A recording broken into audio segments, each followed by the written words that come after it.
నిండు ప్రేమవందనాలండి. మనకి తెలియని వాక్యాలు ఏం లేవు. ప్రతి సంవత్సరం మనం వింటూనే ఉంటాం. ప్రతి సంవత్సరం ఇది ధ్యానం చేస్తూనే ఉంటాం. ఒకళ్ళు కాకపోతే ఒకళ్ళు తర్వాత ఒకళ్ళు ఎవరో ఒకళ్ళు దీన్ని చదువుతూనే ఉంటారు, దాని గురించి వివరిస్తూనే ఉంటారు. మనకు కొత్త ఏం కాదు. సహోదరులు ఐక్యత కలిగి ఉండాలి అనే సందర్భం రాగానే అందరికీ ఏం గుర్తొచ్చింది? ఒక లేఖనం గుర్తొచ్చింది. సహోదరులు ఐక్యత కలిగి ఉండటం ఎంత మేలు, ఎంత మనోహరం అనే వాక్యం గుర్తొచ్చింది. ఎడతెగక ప్రార్థన చేయండి అన్నప్పుడు మాత్రం చక్కగా సమయాన్ని వ్యర్థం పుచ్చుకోకుండా ఎడతెగక ప్రార్థన చేయండి అనే వాక్యం గుర్తొచ్చింది.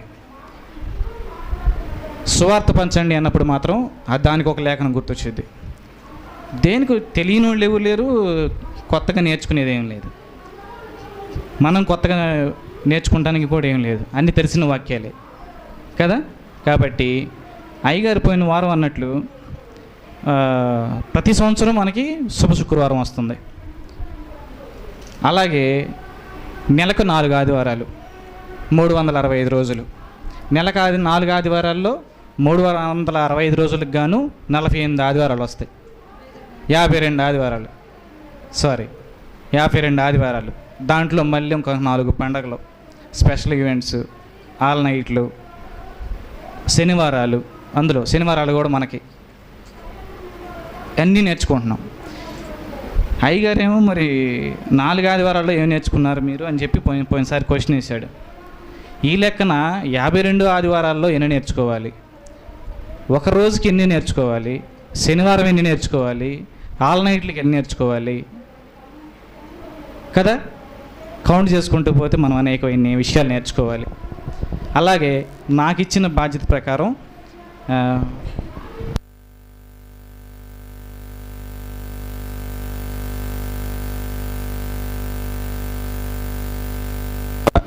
తోడైన చిన్న లేఖన భాగాన్ని, మనకి ఇచ్చిన లేఖన భాగాన్ని మనం ధ్యానించుకొని మనం ముందుకు కొనసాగిపోదాం. అలాగే ఇంకొకసారి చదువుదాం దీన్ని. యోహాను సువార్త 19వ అధ్యాయం 26వ వచనం. యేసు తన తల్లియు తాను ప్రేమించిన శిష్యుడును దగ్గర నిలిచి ఉండుట చూచి, అమ్మా ఇదిగో నీ కుమారుడు అని చెప్పాను.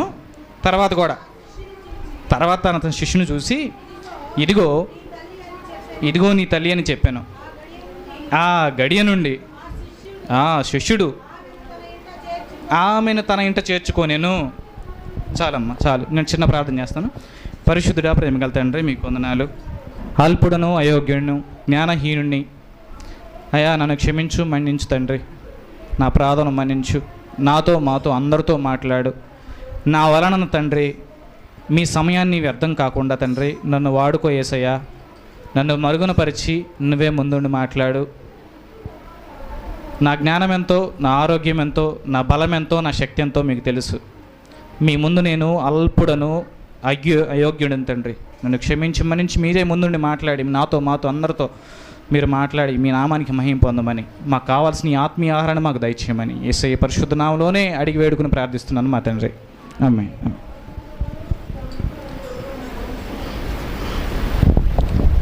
నేర్చుకుంటూ ఉంటాం అని చెప్పి మాట్లాడుతున్నా కదా. ఉపాధ్ఘాతంలో మాస్టర్ గారు కూడా చిన్నప్పుడు ఒక పద్యం చెప్పేవాడు. ఏమని చెప్పేవాడంటే, ఎలికి తోలు తెచ్చి ఏడాది ఉతికినా, ఎందాక ఉతికినా నలుపు నలుపే కానీ తెలుపు రాదు. ఎలికి తోలులాగా మనం ఉండకూడదు. ఎలికి తోలు తెచ్చి ఎందాక ఉతికినా, 52 వారాలు ఉతికినా, అన్ని శనివారాలు ఉతికినా, 52 శనివారాలు ఉతికినా, ఎన్ని శుక్రవారాలు ఉతికినా నలుపు నలుపే కానీ తెలుపు రాదు. అలాగే వేమన పద్యాల్లో కూడా ఒక వేమన పద్యం ఉంది. అదేంటంటే మీతో దాని విషయం నేను పంచుకుంటాను.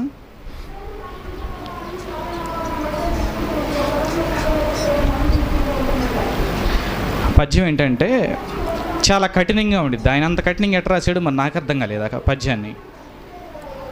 వేమన గారు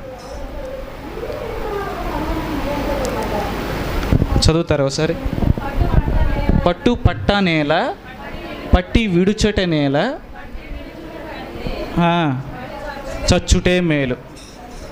చాలా కఠినంగా ఉండే కదా. ఎలిగి తోలు తెచ్చి ఎందాక ఉదికినా మార్పు లేకపోతే ఉపయోగం లేదు. పట్టు పట్టనేలా, పట్టి విడుచుటేలా, పట్టు పట్టుట కంటే పట్టి విడుచుట కంటే పడి చచ్చటం మేలు కదా. క్రైస్తవ్యం ఇంత కఠినంగా ఉంటేనే అది క్రైస్తవ్యం, లేదంటే లేదు. అయితే మన అంత కఠినత్వంలో కూడా యేసు ప్రభు వారు యోహాను గారిని సెలెక్ట్ చేసుకున్నాడు. యోహాను చేపలు పట్టే అతను. ఆయన్ని సముద్రం దగ్గర చూశాడు. ఆయన ఒళ్ళు బద్ధకస్తుడు కాదు, పని చేయనోడు కాదు, సోమరిపోతు కాదు. అయితే వీళ్ళు కష్టపడి పని చేస్తుంటే యేసయ్య గమనించి సముద్రం దగ్గరికి వెళ్ళి ఈ కష్టాన్ని నువ్వు నా విషయంలో ఖర్చు పెట్టాలి అనే ఉద్దేశం కలిగి ఆయన్ని పిలిచాడు. ఇక్కడ మనకు ఒక లక్షణం కనపడుద్ది. కష్టపడేవారిని యేసయ్య పిలుచుకుంటాడు. యోహాను గారిని కానీ, పేతురు గారిని కానీ, సీమోను గారిని కానీ, వీళ్ళందరూ కూడా చేపలు పట్టేవాళ్ళేగా. అసలు చదువు లేదు వాళ్ళకి, మనకి చదువు లేదు. కానీ కష్టపడే ఆలోచన మనకు ఉంటే, ఆ కష్టం చేసే పరిస్థితి మనలో ఉంటే ఖచ్చితంగా యేసయ్య మనల్ని పిలుచుకుంటాడు, వాడుకోవడమే కాకుండా బాధ్యతల్ని అప్పగిస్తాడు. అవునా? బాధ్యతలను ఈ లక్షణం మనకి యోహాను గారిలో కనపడతా ఉంది. తర్వాత మనం చూస్తే శృంగారమును దేవాలయం దగ్గర పేతురు గారు, యోహాను గారు ఇద్దరు లోపలికి వెళ్ళే సమయంలో అక్కడ ఎవరు కనిపించాడు? పుట్టు గుడ్డివాడు కనపడంగానే అక్కడ ఒకటి చెప్పారు. ఏం జరిగింది? అయ్యా మీ దగ్గర ఏమైనా ఉంటే నాకు ఇవ్వండి అని. ఆయన ఎక్స్పెక్ట్ చేసింది వేరు, పుట్టు గుడ్డివాడు ఎక్స్పెక్ట్ చేసింది వేరు. మా దగ్గర ఉన్నదే మీకు ఇస్తానని చెప్పి వీళ్ళు, ఈయన దగ్గర ఒక లక్షణం కూడా ఉంది, స్వస్థపరచాలి అన్న ఆతృత. ఆ డబ్బులు అడిగే డబ్బులు 1000 ఎప్పుడన్నా అయ్యగారి దగ్గర నా దగ్గర డబ్బులు లేకపోతే అయ్యగారికి ఫోన్ చేసి అయ్యా ఫోన్పేలో 100 రూపాయలు ఏమనగా నేస్తాడు. కాదు నీ పరుసు నిండును గాక అనొచ్చుగా ఆయన 100 రూపాయలు వేస్తాడు. కానీ ఇక్కడ మనం యోహాను గారి దగ్గర చూస్తే ఆయన ఏదో ఎక్స్పెక్ట్ చేసి అడిగాడు. ఆ ఉద్దేశం వాళ్ళకి తెలుసు. నువ్వు ఇలా ఉండటం కాదు, అడుక్కోవడం కాదు, నువ్వెప్పుడు ఇక్కడే కూర్చోవటం కాదు, కానీ నువ్వు లేవాలి, నువ్వు సేవకుడు అవ్వాలి. అక్కడ నుంచి మళ్ళీ ఆ దేవాలయం దగ్గర ఆ పుట్టుగుడ్డివాడు కనిపించినట్టుగా అసలు ఈ చరిత్ర పుస్తకంలో ఎక్కడ లేదు. లేచి తన మనసు పరిపెత్తుకొని వెళ్ళిపోయాడు. మళ్ళీ ఆయన సేవ చేసాడే కానీ, దెక్కపల్లిలో సేవ చేసాడే కానీ మళ్ళీ తిరిగి వచ్చి అక్కడ కూర్చొని మళ్ళీ అడుక్కోవాలి. అట్లాగే ఈ సేవకుడు అయ్యాడు, పని చేసేవాడు పిలుచుకున్నాడు, యేసుప్రభు పిలిచాడు, పిలవగానే ఆయన వచ్చాడు, సేవకుడు అయ్యాడు. సేవకుడిని తయారు చేశాడు. పని చేయటమే కాకుండా సేవకుల్ని ప్రిపేర్ చేయటంలో ఆయన సిద్ధహస్తుడయ్యాడు. అలాగే మనం మొదటి నుంచి కనిపించినట్టయితే మొదటి సమూయేలు గ్రంథం చూద్దాం ఒకసారి. మొదటి సమూయేలు గ్రంథం 3వ అధ్యాయం కొన్ని లక్షణాలు చూద్దాం మనం. ఇదంతా నేను ఎందుకు చెప్తున్నానంటే యోహాను గారిని ఎందుకు సెలెక్ట్ చేశాడు, తన తల్లి బాధ్యతలు ఎందుకు అప్పగిచ్చాడు, ఆయనలో అంత ఏం చూశాడు యేసయ్య, క్వాలిటీస్ ఏం చూశాడు, అది ఆ లక్షణం ఏం చూశాడు. బాలుడైన సమూయేలు ఏలి ఎదుట యెహోవాకు పరిచర్య చేయుచుండెను. ఒక వ్యక్తి వచ్చి పరిచర్య తప్పకుండా చేయాలి. ఆ పరిచర్య చేసే లక్షణాన్ని యెహోవా చూశాడు. యోహాను గారు కష్టపడే లక్షణాన్ని యేసయ్య చూశాడు. పిలుచుకుంటాడు. ఫస్ట్ పిలుపు అనేది ఉండిద్ది మీకు. ప్రతి విషయంలోనూ పిలుపు అనేది ఖచ్చితంగా ఉండాలి. పిలుపు ఫస్ట్ యేసయ్య ఏం చేస్తాడంటే ఫస్ట్ పిలుచుకుంటాడు, తర్వాత నియమించుకుంటాడు.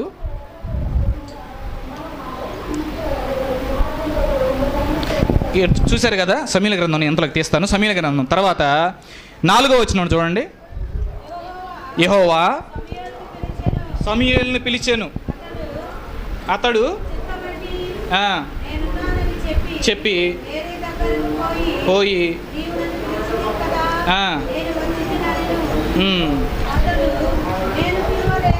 చాలక్క. ఇప్పుడు గమనించారా? ఫస్ట్ ఒక వ్యక్తిలో ఉండాల్సిన లక్షణం ఏంటంటే ఫస్ట్ పై మాట ఏముంది? మారు మనసు పొందాలి. ముందు మందిరంలోకి రావాలి. మందిరంలోకి వచ్చిన తర్వాత నెక్స్ట్ స్టెప్ ఏంటంటే బాప్తిస్మం. ఒకసారి చూడండి మత్తయి సువార్త 28వ అధ్యాయము 18-19 వచనాలు చూడండి. యేసయ్య ఏం చెప్పాడు? అయితే యేసు వారి యొద్దకు వచ్చి పరలోకమందును భూమి మీదను మీరు వెళ్ళి శిష్యులుగా చేయండి. ఫస్ట్ అక్కడ ఫస్ట్ ఏం చేయమన్నాడు? సమస్త జనులు శిష్యులుగా చేయండి అన్నాడు. అవునా? ఇప్పుడు యేసయ్య కూడా వచ్చి ఏం చేశాడు? ఫస్ట్ శిష్యుల్ని ఏర్పాటు చెప్పుకున్నాడు. సేవకుడు కూడా ఏం చేయాలంటే ఫస్ట్ శిష్యుల్ని ఏర్పాటు చేయాలి. శిష్యుల్ని చేసి, శిష్యులు అవ్వాలంటే మారు మనసు పొందాలి, బాప్తిసం పొందాలి, తర్వాత పరిచర్య చేయాలి, పరిచర్యకి నియమించబడాలి. తర్వాత మారు మనసుకు తగిన ఫలం అంటే అదే పరిచర్యే. నువ్వు మారు మనసు పొందామంటే గుర్తేంది? ఒకవేళ ఎవరో బాప్తిసం పొందిన వ్యక్తి ఉన్నాడు, అయ్యా నువ్వు మారు మనసు ఎప్పుడు పొందామంటే ఏం చెప్తారు? సరే, మీరు పలానా తారీఖు, పలానా సమయంలో, పలానా గడిలో నేను మారు మనసు పొందానని మీకు గుర్తుందా? ఏ క్షణంలో, ఏ సమయంలో, ఏ రోజు మారు మనసు ఎప్పుడు కలిగింది? యేసు ప్రభు నిజమైన దేవుడు అని ఎప్పుడు నమ్మారు? ఆల్మోస్ట్ కొంతమందికి ఉండొచ్చు, కొంతమందికి అసలు గుర్తుండదు. గుర్తుండేది ఏంటంటే బాప్తిసం పొందిందే గుర్తుండిద్ది. ఎప్పుడు మారు మనసు పొందామంటే ఎవ్వరు చెప్పరు. ఆల్మోస్ట్ నాకు పలానా సమయం, పలానా క్షణంలో నేను మారు మనసు పొందిన అంటకు లేదు. నాకైతే మారు మనసు పొందడానికి 4 రోజులు పట్టింది. ప్రార్థనకి వెళ్ళినప్పుడు, నేను చిలకలూరుపేట వెళ్ళినప్పుడు మామూలుగా ఫోటో స్టూడియోలో ఉంటే ఫస్ట్ నువ్వెవరివి అని అడగకుండా ఉండటం కోసం బొట్టు పెట్టుకున్నా. అంటే ఫోటోలు ఇటాకి వెళ్ళగానే ఈ అబ్బాయి ఫోటోలు అబ్బాయి, ఈ అబ్బాయి ఏ జాతికి చెందినోడు అని అడగకుండా ఉండటం కోసం బొట్టు పెట్టుకుని వాళ్ళకి కనపడ్డా. ఈడు మనోడే అనుకున్నారు. వాళ్ళందరూ నవగ్రహాల చుట్టూరు తిరుగుతుంటే నేను వాళ్ళతో పాటు కెమెరా తీసుకుని వెంటబడి తిరిగా. వాళ్ళు ఏమనుకున్నారు? వీడు మనతోడు తిరుగుతున్నాడు కాబట్టి వీడు మనోడే అని అనుకున్నారు. వాళ్ళు కొబ్బరి చెప్ప కొట్టేసి కొబ్బరికాయ కొట్టగానే అందరికీ కొబ్బరికాయలు తీసుకొస్తారు, బస్తానండా తీసుకొస్తారు. అక్కడికి ఎంతమంది వచ్చారో, ఎంతమంది మొక్కున్నారో అందరూ తీసుకొస్తారు. అందరికి తల కొబ్బరికాయ ఇస్తారు. నాకు కూడా ఇచ్చారు, నేను కూడా కొట్టా. ఇదే నా ప్రారంభం. నా కుటుంబంలో వాళ్ళు వాటి గురించి తెలియదు కాబట్టి వాళ్ళకి చెప్తే నన్ను ఎక్కడ కొడతారు, ఎక్కడ తిడతారు అని చెప్పి మా అమ్మకి చెప్పేవాడిని కాదు, మా వాళ్ళకి చెప్పేవాడిని కాదు. కొంచెం మొహమాటంగా ఉండేవాడిని. అక్కడ చేసే కార్యాలన్నీ చేసేవాడిని. మన ఊర్లో నా స్నేహితులు నాతో పాటు వచ్చి కొబ్బరి పెడితే తిన్నవాళ్ళు ఉన్నారు, ప్రసాదం పెడితే తిన్నవాళ్ళు ఉన్నారు. నేను లోపలికి వెళ్ళి అన్ని కార్యాలు ముగించుకుని వచ్చిన తర్వాత వాళ్ళు నాతో చేసేవాళ్ళు. అయితే నేను మారు మనసు పొందడానికి, యేసు ప్రభువే దేవుడు అని కన్ఫర్మ్ చేసుకోవడానికి, అనుమానాల మధ్య, కొట్టుమిట్ల మధ్య నేను కన్ఫర్మ్ చేసుకోవడానికి 4 రోజులు పట్టింది నాకు. షాలేం రాజు రుద్ది 4 వారాలు నాకు చెబితే బాధలు పడి ఇదే కన్ఫర్మా, అది నిజమా అని చెప్పి కన్ఫర్మ్ చేసుకోవటానికి 4 వారాలు పట్టింది. 5వ వారంలో నేను రక్షణ తీసుకున్న, బాప్తిసం పొందా. అయితే నాకు మారు మనసు ఎప్పుడు కలిగింది? 4 రోజులు కూడా మారు మనసు పడతానే ఉండా, నేను కన్ఫర్మ్ చేసుకుంటానే ఉండా. నేను అది మారు మనసు పొందిన సమయం ఎవరికి తెలియదు. అయితే బాప్తిసం పొందిన సమయమే తెలిసిద్ది. తర్వాత ఏం చేయాలి? బాప్తిసం పొందాలి, మారు మనసుకు తగిన ఫలము ఫలించాలి. ఇది ఒక మెట్టు. తర్వాత పిలుపు. ఇప్పుడు యేసయ్య ఏం చేశాడు? శిష్యుల్ని, పని చేసుకునే వాళ్ళని, 2 అబ్బాయిలు మిమ్మల్ని చేపలు పట్టుకునే వాళ్ళని కాదు కానీ మనుషుల్ని బట్టి, ఆత్మలను బట్టే వాళ్ళని జాలాలుగా చేస్తాను రండి అన్నాడు. పిలుపు. ప్రతి వ్యక్తికి పిలుపు ఉండిద్ది. అప్పుడే సేవలోకి రావాలి.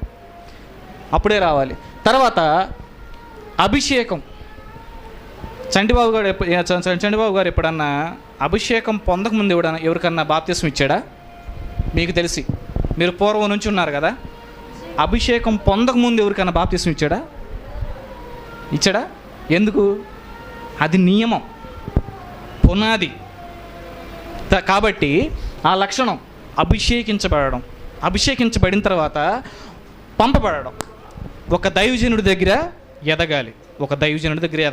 ఆయన నేర్పిస్తాడు. ఆయన ఎలా వెళ్తున్నాడు, ప్రజల్లోకి ఎలా వెళ్తున్నాడు, వాళ్ళకి సువార్త ఎలా చెప్తున్నాడు, అక్కడ సంఘం ఎలా కడుతున్నాడు, మీటింగ్స్ ఎలా పెడుతున్నాడు, ఎంత ఖర్చు అవుతుంది, ఎంత బయటికి వెళ్తుంది, ఎవరెవరిని మీటింగ్స్లోకి ఆత్మ సంబంధమైన దైవజనుల్ని ఎవరు తీసుకొస్తున్నాడు, ఇవన్నీ కూడా ఒక దైవజనుడు ఏం చేస్తాడంటే నేర్చుకుంటాడు. ఒక దైవజనుడి దగ్గర నేర్చుకుంటాడు. దీన్ని శిష్యరికం అంటారు. నా దగ్గర కారు నేర్చుకుంటాకు వచ్చారనుకోండి, కారు పూర్తిగా నేర్చుకుని ఇక వీడు పర్లేదు అనుకున్నప్పుడు పంపిస్తానా, ఇప్పుడు పంపితే అప్పుడు పంపిస్తానా తాళం ఇచ్చి? కంప్లీట్గా నేర్చుకొని వీడు కారు తోలగలడో అనుకున్నప్పుడు మాత్రమే పంపిస్తా, అంతకుముందు పంపిను. అలాగే దైవజనుడు కూడా శిష్యుణ్ణి ఇతను ఎలగలడో, ఇక సేవ చేయగలడో, ఆ సేవ చేసే సత్తా ఇతనికి వచ్చింది, ఎక్కడ బ్రేక్ వేయాలి, ఎక్కడ స్పీడ్ పెంచాలి, ఎక్కడ ఏం మాట్లాడాలి ఇతనికి అర్థమైంది అనుకున్నప్పుడే పంపిస్తాడు. ఇదొక మెట్టు. అర్థమైందా? యోహాను గారికి ఇవన్నీ లక్షణాలు ఆయన యేసుప్రభు చూశాడు. తర్వాత వెళ్ళిపోయిన తర్వాత కూడా యేసుప్రభు నడవడికలు నడవడం. లాస్ట్ మాట విన్నారా? యాజకుడు నడిపింపులో ఐక్యత కలిగి నడవడం. సేవ సిద్ధపడ్డాడు, సేవకుడు అయ్యాడు, బయటికి వెళ్ళాడు. వెళ్ళినాక కూడా సేవకుడితో కనెక్ట్ అయ్యి ఉంటాం. అర్థమవుతుందా నా మాటలు మీకు? అర్థమవుతుంది కదా? నా మాటలు కొంచెం పల్లెటూరు భాషలో ఉంటాయి, ఎందుకంటే ఇక్కడే పెరిగాను కాబట్టి, మీ మధ్య పుట్టి పెరిగాను కాబట్టి పేర్లపాడు భాష నాది, మీకు అందరికి అర్థమవుతుందని అనుకుంటున్నా. కాబట్టి ఈ లక్షణాలన్నీ కూడా యోహాను గారిలో చూశాడు. స్వస్థతపరిచాడు, పుట్టుగుడ్డి వాడిని స్వస్థపరిచాడు, పనిచేసే లక్షణం ఉంది. అలాగే ఇట్లాంటి లక్షణాలను చూసి సమూయేలు గారు కూడా, ఇక్కడ మనం చదువుకున్నప్పుడు సమూయేలు గారు కూడా పరిచర్య చేయటం స్టార్ట్ చేశాడు. ఏపోదు ధరించి యెహోవా సన్నిధిలో పరిచర్య చేస్తున్నాడు. ఇదొక లక్షణం. సమూయేలు గారిని పిలిచాడా? తర్వాత మోషేని పిలిచాడా? ఏలి అని పిలిచాడా? యెహోషువ అని పిలిచాడా? ఇది పాత నిబంధనలో. కొత్త నిబంధనలో యేసుప్రభు వాళ్ళందరినీ పిలిచాడు. పిలుపు అనేది మొదటి లక్షణం. అట్లాగే పనోళ్ళని పిలవటం అనేది రెండవ లక్షణం.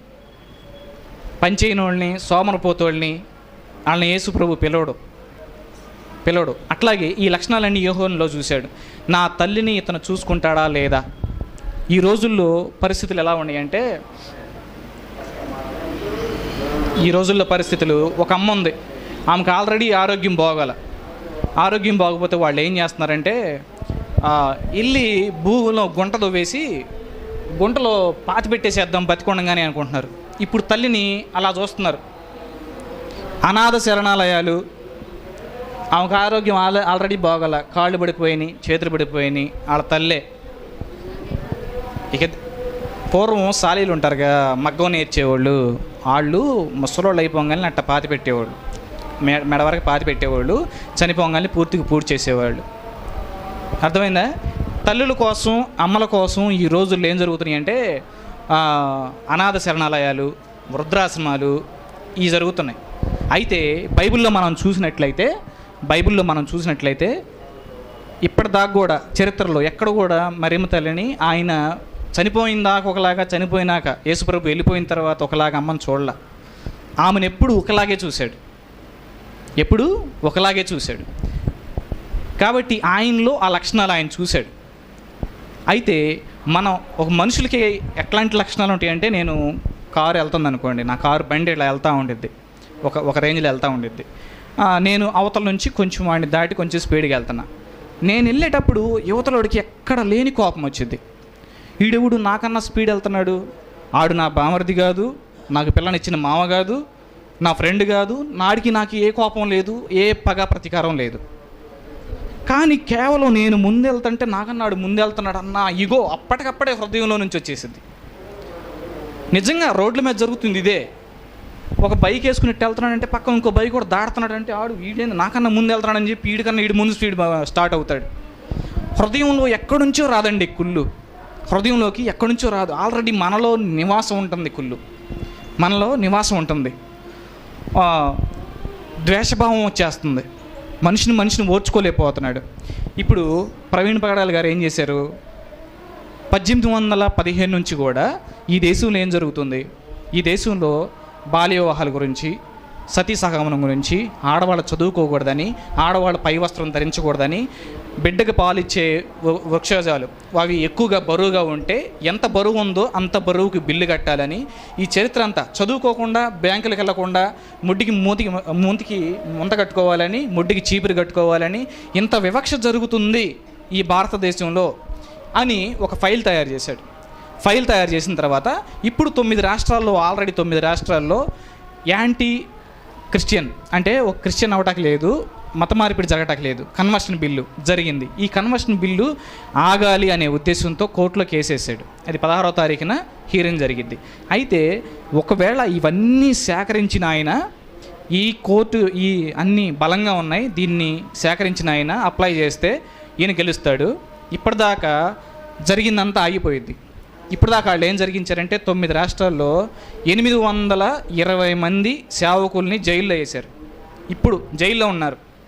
ఎందుకంటే నేను బాప్తీసం తీసుకున్నాను అనుకో, నన్ను పట్టుకొని నా చేత కేసు పెట్టిస్తారు, నాకు ఇష్టం లేకుండా బాప్తీసం ఇచ్చాడు నాకు అని చెప్పి కేసు పెట్టిస్తారు, ఆయన తీసుకుని లోపలేస్తారు. అట్లా 820 మంది సేవకులు ఉన్నారు. అందులో మనకు తెలిసిన సేవకులు లేకపోవడాన్ని బట్టి దేవునికి స్తోత్రం. అది మన దాకా రాలేదు అని సంతోషపడడం కాదు, కానీ బాధపడాలి, మన దాకా వచ్చింది రేపు. మరి మీరే పాడుతున్నారుగా, రమ్ము రమ్ము యేసునాథలో వేగమరా రమ్ము అని. ఆయన వస్తే ఇవన్నీ జరుగుతాయి. వాక్యమే కరువగును అని మీరే పాడుతున్నారు. వాస్తవాలే జరుగుతున్నాయి కాబట్టి అవి జరుగుతాయి. అయితే వీటన్నిటి జరగకూడదని చెప్పి ఆయన బిల్లు వేశారు. దీని మీద కుళ్ళు ఏంటంటే ఇది జరగకూడదని ఆయన చంపేశారు. కుళ్ళు హృదయం ఎక్కడి నుంచి వచ్చింది? హృదయం నుంచి మనకు వచ్చేసింది కుళ్ళు. కాబట్టి సమయం అయిపోతుంది, నాకు ఇచ్చిన సమయాన్ని బట్టి నేను ముందుకెళ్ళి ముగిచేస్తాను. కాబట్టి మనలో మారు మనసు లేకుండా ఎన్నాళ్ళైనా ఎన్ని వారాలు విన్నా యోహాను గారికి ఇచ్చిన బాధ్యత మనకి రావాలంటే, మనం కూడా పరిచర్య చేయాలంటే, మనం కూడా మారు మనసు పొందాలి, మనం కూడా బాధ్యతలు స్వీకరించాలంటే మనకు ముందు ఫస్ట్ ఆఫ్ ఆల్ మనలో మారు మనసు ఉండాలి. అవునా కదా? మారు మనసు ఉండాలి. ఇప్పుడన్నా అన్ని లేఖనాలు చదువుతూ ఉంటారు మీరు. ఇదిగో లేఖనం టకటక ఈ లేఖనాలు చదివేసేసి ముగించేస్తాను నేను. ఇక్కడేముంది? కీడు చేయాలని నీ నోరు తెరుచుచున్నావు, నీ నాలుక కపటము కల్పించుతున్నది. కల్పించుట అంటే లేని దాన్ని. వినయ్ ఉదాహరణకి వినయ్ మీద చాలా రోమర్లు ఉన్నాయి. యేసు ప్రభు చదివాడు అమ్మ, ఇందాక అది కంప్లీట్ చేయమ్మా. మత్తయి సువార్త 28వ అధ్యాయం 19 నుంచి చదువు. కాబట్టి మీరు వెళ్ళి, ఇదేగా ఎవరు చెప్పారు? అది ఎవరు మాట్లాడుతున్నారు? ఆ మాటలో యేసయ్య మాట్లాడుతున్నారు, నేను మాట్లాడతా, నేను రాయలా దీనిలో. అవునా? ఒక కపట హృదయం ఉండబట్టి ఒక మాట 2 విధాలుగా అర్థమైద్ది. అర్థమైందా? ఒక మాట 2 విధాలుగా అర్థమైద్ది. చదువయ్యా. కాబట్టి మీరు వెళ్ళి సమస్త జనులను శిష్యులుగా చేయండి, తండ్రి యొక్కయు కుమారుని యొక్కయు పరిశుద్ధాత్మ యొక్కయు నామములోనికి ఇచ్చుచు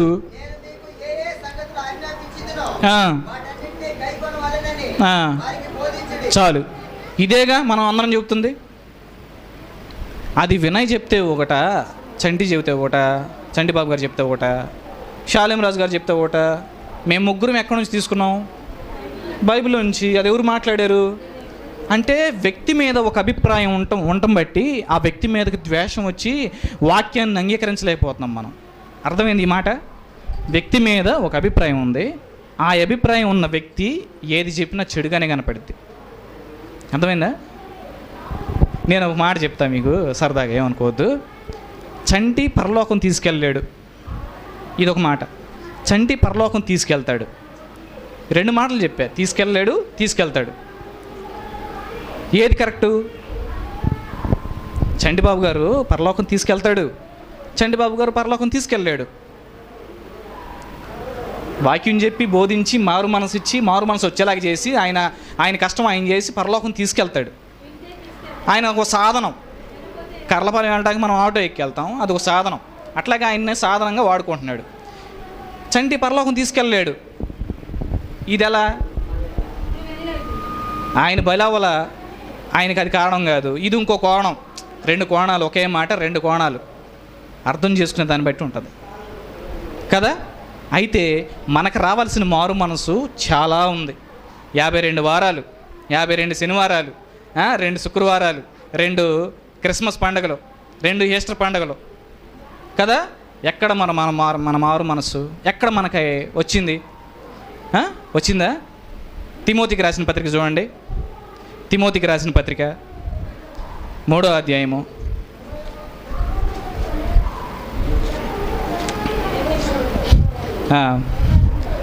3వ అధ్యాయం నుంచి 3వ వచనం నుంచి అక్క. 3వ తిమోతికి రాసిన పత్రిక మొదటి పత్రిక అక్క, 3వ అధ్యాయం 3వ వచనం నుంచి. ఇది ఒకటి చదివించేసి అధ్యక్ష పదవి అధ్యక్షుడు నిందారహితుడును ఏకపత్ని పురుషుడికి. ఇక్కడ చూడండి, ఏకపత్ని పురుషుడు అంటే నా విషయం తీసుకోండి. నాకు 2 పెళ్ళిళ్ళు అయినాయి. ఏకపత్ని పురుషుడు అంటే 2 పెళ్ళిళ్ళు అయినోడని కాదు, ఒకేసారి 2 కుంపట్లు పెట్టినోడు అని అర్థం. ఇందాక ఒక మాట మీనింగ్ వచ్చింది, అవునా? ఇక్కడ కూడా ఒక మాట మీనింగ్ వచ్చింది. నాకు 2 మ్యారేజ్లు అయినాయి. 2 మ్యారేజ్లు అయినోడు అని కాదు, ఇక్కడ 2 పెళ్ళి చేసుకున్నవాడు అని కాదు. ఒక్క ఏకదాటిగా ఒకరోజు ఒక ఇంటికి వెళ్ళి సాయంత్రానికి మళ్ళీ ఇంకో ఇంటికి వెళ్ళేవాడు అని అర్థం. ఇది బయట వాళ్ళకి చెబితే ఎట్ట అర్థం చేసుకుంటారు? వినాయకి 2 పెళ్ళి అయినాయి అట్టంటోడు అసలు మాట్లాడకూడదని. ఆ లెక్కన యేసుప్రభు ఏమన్నాడు? పరిత్యాగ పత్రిక ఇస్తే చేసుకో అన్నాడు. నిజాయితీగా నేను పరిత్యాగ పత్రిక ఇచ్చి చేసుకున్నా, అవునా? ఈ మాట ఎట్ట అర్థం చేసుకోవచ్చు? ఇది అర్థం చేసుకునే రీతిలో అర్థం చేసుకోవాలి. చంటిబాబు గారు పరలోకం తీసుకెళ్ళాడు, చంటిబాబు పరలోకం తీసుకెళ్తాడు. అది తర్వాత అక్క మితానుభవం గలవాడు, స్వస్థ బుద్ధి గలవాడు, మర్యాదస్తుడు, అతిథి ప్రియుడు, బోధింపదగినవాడు, మద్యపానీయు కాక సాత్వికుడును, జగడమాడు. ఒక్క నిమిషం, జగడం ఇవన్నీ మనకు తెలుసు, అన్నీ తెలుసు.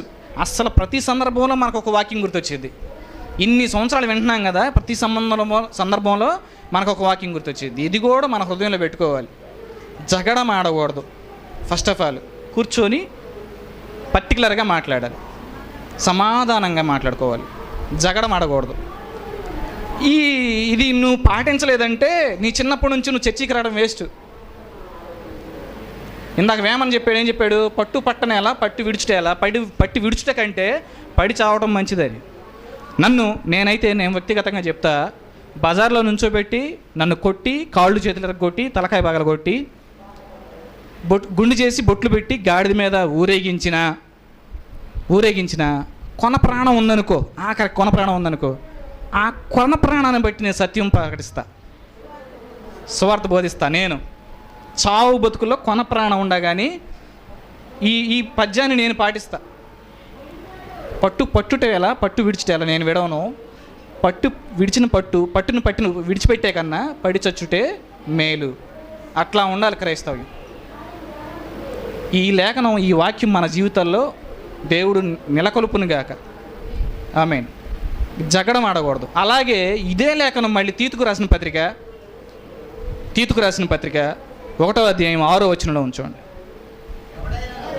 ఎవడైనను నిందారహితుడును అక్కడాగు.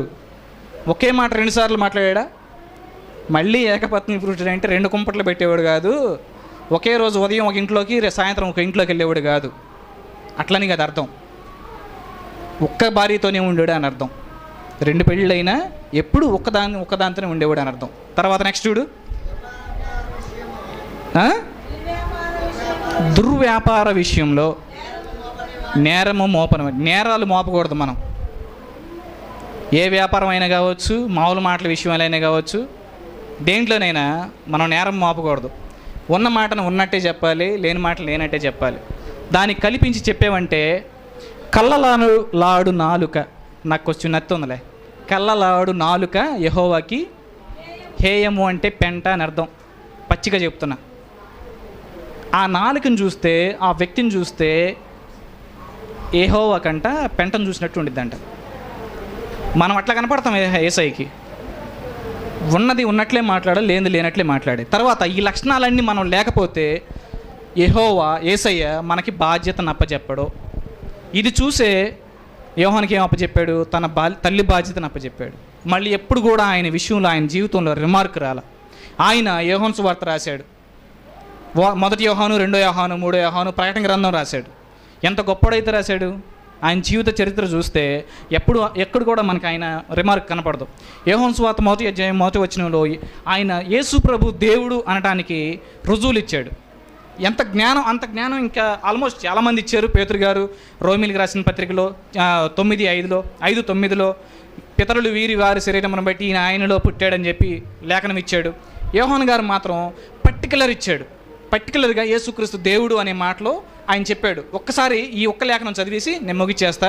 5వ అధ్యాయము 17-18 చదవండి. యోహాను సువార్త 5వ అధ్యాయం 17-18 వచనాలు. యేసుక్రీస్తు దేవుడు. అన్యులు అడుగుతూ ఉంటారు, అసలు పౌలు గారు అంటే యేసుప్రభు మీద ప్రేమ ఉండి ఆయన దేవుడు అని చెప్పాడు. పేతురు గారికి యేసుప్రభు మీద ప్రేమ ఉండి ఆయన దేవుడు అని చెప్పాడు. యోహాను గారు దేవుడు అంటే ప్రేమ ఉండి ఆయన దేవుడు అని చెప్పాడు. అసలు దేవుడు ఎప్పుడన్నా నేను దేవుడిని అని చెప్పుకున్నాడా అని అన్యులు ప్రశ్నలు వేస్తారు. ఆ ప్రశ్నకి ఆన్సరు మొత్తంలో యోహాను గారు ఇచ్చాడు. ఈ ఒక్క లేఖనం రుజువు. చదువు. అయితే యేసు 17-18 వచ్చిన 5వ అధ్యాయం 17-18 వచ్చినాను. విశ్రాంతి దినాచారము మీరుట మాత్రమే కాక దేవుడు ఎవరని మీరు చెప్తారా? దేవుడు మన సొంత తండ్రి అని చెప్తారా? సొంత అని చెప్పలేరు. దేవదూతలు చెప్తారా సొంత అని? సొంత అనే మాట యేసు ప్రభు వాడాడు, సొంత తండ్రి అని చెప్పి. తర్వాత దేవుడితో నేను సమానం అని చెప్పాడు. ఆయన నేను ఈక్వల్. తక్కిట్లో అటు ఒక 50 కేజీలు రాయ, ఇటు ఒక 50 కేజీలు రాయేస్తే ఏది దూకిద్ది? సమానంగా దూకిద్ది. అక్కడ యేసు ప్రభు తన నోటితో తాను ఏం చెప్పాడంటే ఆయనతో నేను సమానం, ఈక్వల్ అని చెప్పాడు. తర్వాత ఆయన దేవునితో సమానంగా చేసుకున్నాడంట. ఇందు నిమిత్తమే యూదులు సత్యం చెబుతూ తింతేనండి ఏమండి, సత్యం చెప్తే హల్లెలూయా, సత్యం చెప్తే అంతే. సత్యం చెప్తే మనకి విరోధులు అవుతారు. ఆయన మొన్న వాక్యంలో ఏం చెప్పాడు? మిమ్మల్ని నేను తోడేళ్ల మధ్యలోకి గొర్రె పిల్లలలాగా పంపిస్తానని చెప్పాడు. తోడేళ్ళు ఎప్పుడు అని చెప్పి గొర్రె పిల్లల వంక కోపంగానే చూస్తూ ఉంటాయి. కానీ గొర్రె పిల్లలు ఏమో అసత్యమా? కాదు. సత్యం చెప్తే అంతే. సత్యం చెప్తే ఇకనైనా దేవుడు మనకు మారు మనసునిచ్చినగాక. ఇదిగో ఇది ఈ ఒక్క లేఖనం, 2 లేఖనం చూపిస్తాను. ఇక్కడ నోరు జాగ్రత్త అని చెప్పాడు కదా. మన నోరు అదుపులో ఉంచుకోవాలి, గొడవలు ఆడకూడదు, తగాదలు ఆడకూడదు. తర్వాత యోహాను గారికి ఎన్ని లక్షణాలు, తల్లిని సంపాదించుకునేన్ని, బాధ్యతలు అప్పగించుకునేన్ని తీసుకొచ్చి పెట్టింది. అంత బాధ్యతని, అంత విలువను తీసుకొచ్చి పెట్టింది. ఆ విలువను తీసుకొచ్చి పెట్టింది, అది నేను చెప్పబోతున్నాను. తర్వాత ఇది చదవండి, కీర్తనలు 5:57-4. అక్కడ చదవద్దు, ఇక్కడ చదవండి. నేను ఆల్రెడీ ప్రిపేర్ చేసి పెట్టాను. ఉన్నది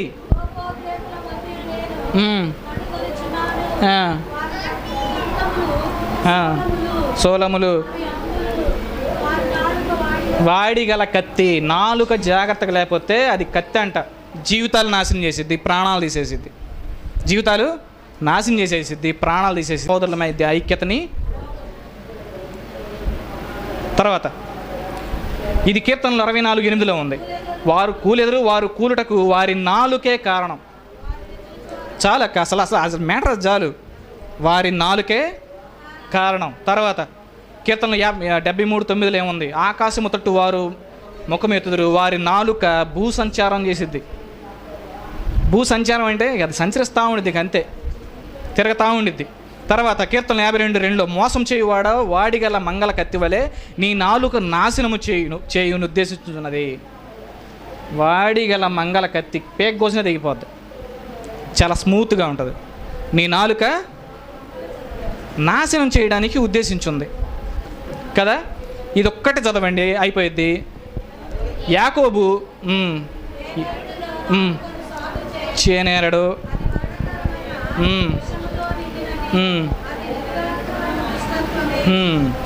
దీనితో తండ్రి అయిన ప్రభువును స్తుతింతుము, దీనితోనే దేవుని పోలికగా పుట్టిన మనుషులను శపింతుము. 2 పనులు చేస్తాం. దేవుని స్తుతిస్తాము, దాంతోనే శపిస్తాం. ఏమైపోయినాయో మరి 52 వారాలు, 52 శనివారాలు, 4 పండగలు. ఎలికి తోలు తెచ్చి ఎందాక ఉతికినా నలుపే కానీ తెలుపు రాదు. ఇది క్రైస్తవంలో ఉండకూడదు. యోహానులాగా మనం కూడా కష్టపడేవాడిగా ఉండాలి, నిజాయితీగా ఉండాలి, సేవ చేసేవాడికిలా ఉండాలి, శిష్యుల్ని సంపాదించుకునేవాడికిలాగా ఉండాలి. శిష్యుల్ని రక్షణ ఇప్పించి, బాప్తిసం ఇప్పించి, వాళ్ళని మళ్ళీ శిష్యులుగా చేసి బయటికి పంపించేవాడుగా మనం ఉండాలి. మనల్ని మనం కాపాడుకోవాలి. క్షమించండి ఎక్కువ సమయం తీసుకున్నందుకు. చిన్న ప్రార్థన చేసి ముగిస్తాను. ఒక విషయం ఏంటంటే, నాకు ఎవరి మీద కోపం లేదు. ఈ ఊరు మొత్తాన్ని నేను ప్రేమిస్తున్నాను. మీరందరూ నా తల్లులు. నేను ఇక్కడుండి చెప్తున్నా, బలిపీఠం మీద ఉండి చెప్తున్నా, నాకు ఎవరి మీద కోపం లేదు. ఒకవేళ వాక్యం ఎరగకుండా ఆ వాక్యానికి వ్యతిరేకంగా ప్రవర్తించే వాళ్ళు ఎవరైనా ఉంటే నాకు ఎలా కనిపిస్తారంటే చిన్నపిల్లలాగా కనిపిస్తారు. అవకాశం లేదు, క్షమించమని అడిగాను. ఒకవేళ అవకాశం ఉంటే కాళ్ళు పట్టుకుని అడిగేవాడిని. క్షమించండి, మీరందరూ నా అన్నదమ్ములు, నా తండ్రికి పుట్టినవాళ్ళు. మిమ్మల్ని అందరూ నేను ప్రేమిస్తాను. నిజంగా నా తండ్రి ఆన అయ్యొద్దన్నాడు, కానీ నేను మీ అందరికీ చెప్తున్నా, నేను అందరిని ప్రేమిస్తున్నా. అందరూ నా తల్లులు, నా తండ్రులు, నా సహోదరులు, నా అన్నదమ్ములు. కాబట్టి వాక్యమే చెప్పాను. వ్యక్తిని బట్టి, వ్యక్తి మీద ఉన్న మనస్తత్వాన్ని బట్టి వాక్యాన్ని పక్కన పెట్టొద్దు ఎప్పుడు. ఈ వాక్యం విలువైంది. ఇక నుంచి అయినా మనందరం కూడా పట్టనేలా క్రైస్తవ్యాన్ని, యేసు ప్రభువుని పట్టనేలా, పట్టి విడుచుటేలా. అసలు యేసు ప్రభువుని పట్టి విడుచుట కంటే పడి చచ్చుటే మేలు. అవునా? ఈ వాక్యాన్ని నేను చెప్పినట్లుగా నా సహోదరుడు చెప్పాడన్నట్టుగా గుర్తుపెట్టుకోండి. ఎప్పుడు యేసు ప్రభువుని విడిచిపెట్టొద్దు. యేసు ప్రభు వాక్య లేఖనాన్ని విడిచిపెట్టొద్దు. యోహాను గారిలో ఉన్న లక్షణాలు, దైవ సేవకుల్లో ఉన్న లక్షణాలు అన్నీ మనలో నెలకొల్పుకుందాం. వాటి ప్రకారం మనం నడుద్దాం. ఆమెన్. చిన్న ప్రార్థన చేస్తాను. పరిశుద్ధుడా, ప్రేమగల తండ్రి,